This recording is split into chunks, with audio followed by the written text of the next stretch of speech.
और ये रीढ़ के लिए ब्रह्मास्त्र है। बात रोग में तो उपयोग में आता ही है, लेकिन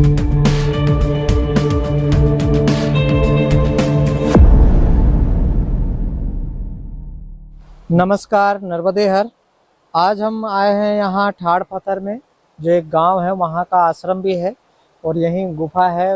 ऐसा माना जाता है कि माँ नर्मदा जी का विवाह इसी जगह स्थल पर रचा गया था, जिसमें सोनभद्र जिनके कहते हैं, तो वो भद्र अलग है। सोन के साथ में विवाह यहीं तय हुआ था। उनके आटे की लोई वगैरह सभी चीज़ें, कढ़ाई वगैरह आज पत्थरनुमा बन चुका है।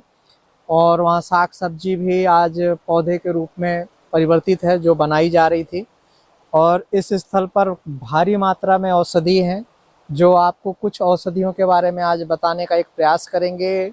आप हमेशा पूछते रहते हैं कि उन दिव्य औषधियों के बारे में बताएं जो पूजा पाठ से भी संबंधित होनी चाहिए, आयुर्वेद के साथ पूजन पद्धति पर भी उपयोग की जानी चाहिए। तो कुछ ऐसे पौधे हैं जिनके बारे में बताना चाहेंगे, जिसका नाम नागर मोथा है।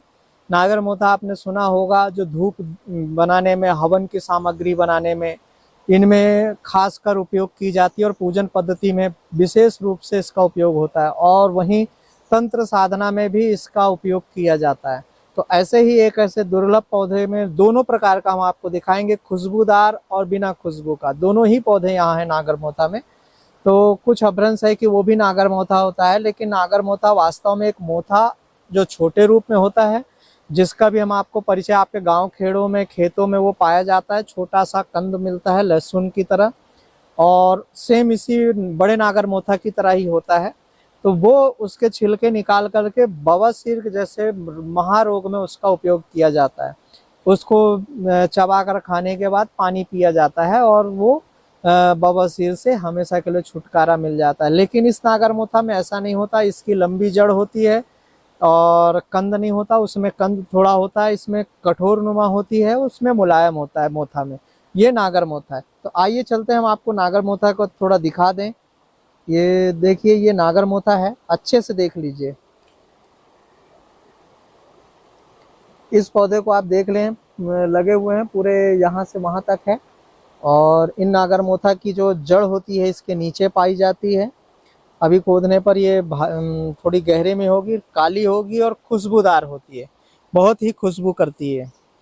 और इसी नागर मोथा की जड़ का उपयोग हवन सामग्री में किया जाता है। जो 10 औषधियाँ मिलाई जाती हैं, ये वही है। इनके ये फल हैं, धीरे धीरे इस तरीके से करके अभी फूल में है और फल भी साथ में है, और यही फल में परिवर्तन होकर के नीचे गिरेंगे। और इसकी सबसे बड़ी खासियत ये है कि ये टूटेगा नहीं जल्दी। हालांकि हम आपको तोड़ने का प्रयास करेंगे दिखाने का। ये गोल होता है, ये गोल है पूरा ये, और अंदर से पोला होता है, मुलायम होता है। इसके पत्ते यहाँ होते हैं, देख लीजिए चारों तरफ कठोर नुमा होते हैं, पत्ते हार्ड होते हैं, और ये ज़्यादातर पानी की जगह में ही पाया जाता है। साथ ही साथ इसी के औषधियों में भी उपयोग में लिया जाता है, लेकिन आज हम बात करेंगे पूजन पद्धति की। तो इसे ही हवन सामग्री में मिलाया जाता है, तंत्र साधना में इसका पूजन किया जाता है इसके कंद के द्वारा, और इसी की सामग्री बनाकर हवन की जाती है और माता काली की सिद्धि की जाती है, जिसमें जटामासी, नागर मोथा का और जटाशंकर, जटाशंकरी, इनका उपयोग खास करके किया जाता है। फिर आगे आप जैसा चाहें तो उसमें चंदन वगैरह आप मिला सकते हैं, जिस तरीके से चाहें वैसा आप कार्य कर सकते हैं। और इसी में ये है बिना खुशबू का नागर मोथा। इसके ये पुष्प हैं, जो प्रायः आप कहीं भी आप देख सकते हैं, पत्ते मुलायम होते हैं। और इसकी जो कंद है, इसकी डंठल दिखा देंगे ताकि समझ में आ जाए। इसके ये पुष्प हैं और नीचे इसका भी कंद होता है, काला ही होता है, पर ये बिना खुशबू का नागर मोथा है। इसमें खुशबू नहीं होती, इसका कंद अलग होता है। इसकी डंठल दिखा दो, इसकी ये डंठल है, आप देख सकते हो। दोनों में बहुत परिवर्तन है और दोनों ही नागर मोथा है, पर हम जिस नागर मोथा की बात कर रहे हैं वो ये है। इस नागर मोथा का उपयोग में लिया जाता है, ये सारे पौधे उसी के हैं। इन नागर मोथा का इस्तेमाल होता है, आप देख लीजिए। इसी नागर मोथा का उपयोग हम करते हैं, उस औषधि का उपयोग नहीं करते। तो आप अगर पूजन पद्धति से संबंधित और नागर मोथा के पौधे नहीं पहचानते, तो आपके नाला वगैरह जो नाले होते हैं, नदी होती है, उन जगहों पर इसके पौधे मिल जाते हैं पानी के निकटतम, और ये पानी के अलावा नहीं होगा। और जो पानी के बाहर होता है इसी में एक मजला होता है, उसका उपयोग होता है, उसमें खुशबू कम होती है, इसमें खुशबू ज़्यादा होती है। तो ऐसे ही करके हम आपको अन्यत्र बहुत सारे औषधियाँ दिखाने का प्रयास करेंगे। आइए चलते हैं, थोड़ा हम आपको अर्जुन का पेड़ दिखा दें। बहुत लोग अर्जुन के पौधे नहीं जानते हैं, तो ये उसके पौधे लगे हैं। ये बड़ा सा पौधा, ये पूरे पौधे उसी के हैं जो नदी के किनारे किनारे, और इसकी छाल लाल होती है। इसी को कहुआ कहते हैं, इसी को छाजन भी कहते हैं। छाजन याद रखिएगा, ये उसी के पौधे हैं। और इसके फल ऐसे पकड़ने पर कोने बने होते हैं। जो थोड़ा दूरी है तो दिखाने का आपको आगे प्रयास करते हैं, चलिए वहाँ।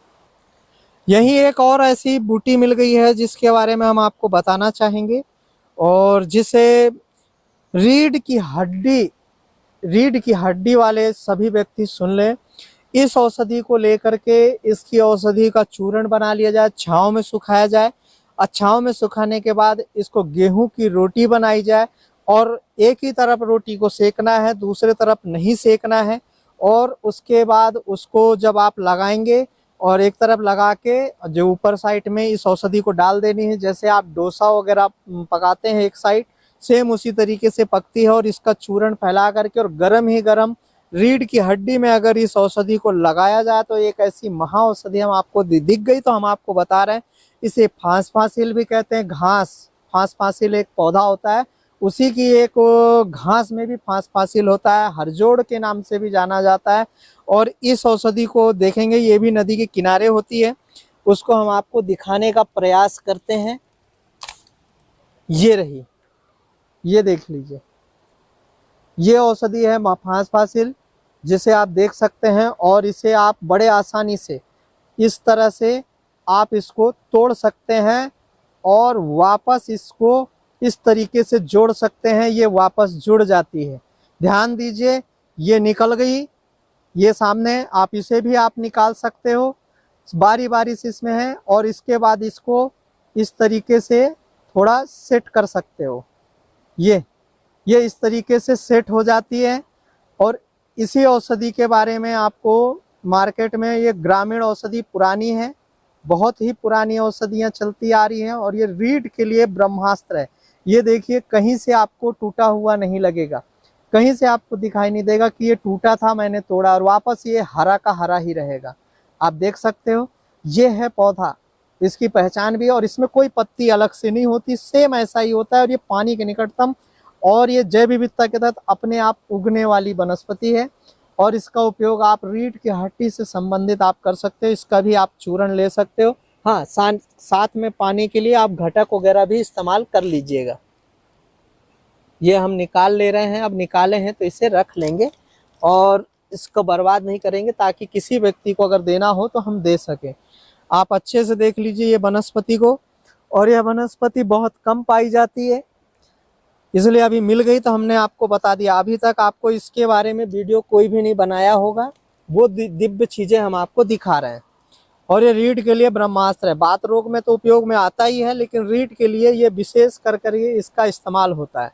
तो ऐसे ही हम आपको पौधे और भी दिखाना चाहेंगे। नाम तो हमने बता ही दिया, इसका नाम घास में फांस फांसिल भी कहते हैं, हरजोड़ भी कहते हैं।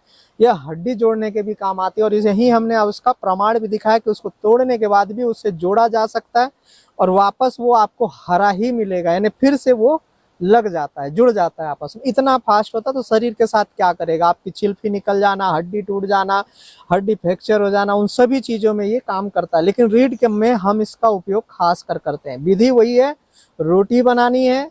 आपको अगर कहीं मिल जाए तो जो वैद्य हैं और जो नए सीख रहे हैं, वो इसके बारे में विशेष रूप से ध्यान रखें। रोटी को एक ही तरफ सेकनी है, जैसे डोसा पकाते हैं। मोटी रोटी होनी चाहिए, पतली नहीं होनी चाहिए। डोसे की तरह आप पतला कर दें, जैसे आप रोटी बनाते हैं बस वैसा ही, पर मोटा होना चाहिए। और इसका चूर्ण आप उसमें डाल दीजिए। आप हरे में भी इसका उपयोग कर सकते हो कूच कर, यानी किसी चीज खलबत्ते पत्थर से आप वो करें। मिक्सर का उपयोग बिल्कुल भी नहीं करेंगे, ताकि आपको बारंबार हम औषधि के बारे में बता रहे हैं, मिक्सर का उपयोग करेंगे वो गर्म होकर के उसके औषधि गुण नष्ट हो जाएंगे। तो इसका उपयोग आप उसमें कर सकते हैं। चलिए आगे भी हम आपको और पौधे दिखाते हैं।